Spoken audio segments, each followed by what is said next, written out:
ரொம்ப நாள் கழிச்சு ஒரு recipe video quick and easy egg fried rice recipe பார்க்கலாம். அதுக்கு தேவையான வெஜிடபிள்ஸ், அப்புறம் பாஸ்மதி ரைஸ் இல்லை பிரியாணிக்குன்னு ஒரு ரைஸ் யூஸ் பண்ணுவாங்க, அதை நம்ம பாயில் பண்ணி எடுத்து வச்சுக்கோங்க. ஃபர்ஸ்ட்டு எக்கை ஸ்க்ராம்பிள் பண்ணி எடுத்து வச்சுக்கோங்க, அந்த கிளிப்பிங்ஸ் இல்லை. நெக்ஸ்ட்டு ஆயில் ஊற்றி என்னென்ன வெஜிடபிள்ஸ் இருக்கோ எல்லாமே கொஞ்சம் உப்பு போட்டு ஃபுல்லாக ஃப்ரை பண்ணிக்கோங்க.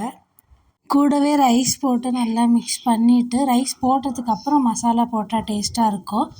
கரம் மசாலா, பெப்பர், அப்புறம் சிக்கன் குழம்புக்குன்னு ஒரு மசாலா இருக்கும்ல அது, அப்புறம் எக்ஸ்ட்ரா கொஞ்சம் சால்ட் போட்டுக்கணும். உங்கள்கிட்ட சில்லி சாஸ் இல்லை சோயா சாஸ் இருந்தால் யூஸ் பண்ணிக்கலாம், நான் எதுவுமே போடல. அப்புறம் லாஸ்ட்டாக ஸ்க்ராம்பிள்டு எக் போட்டால் நம்மளோட எக் ஃப்ரைட் ரைஸ் ரெடி. மறக்காமல் ஃபாலோ பண்ணிவிட்டு சப்ஸ்கிரைப் பண்ணிக்கோங்க. அப்புறம் கமெண்ட் பண்ணுங்கள். பாய்.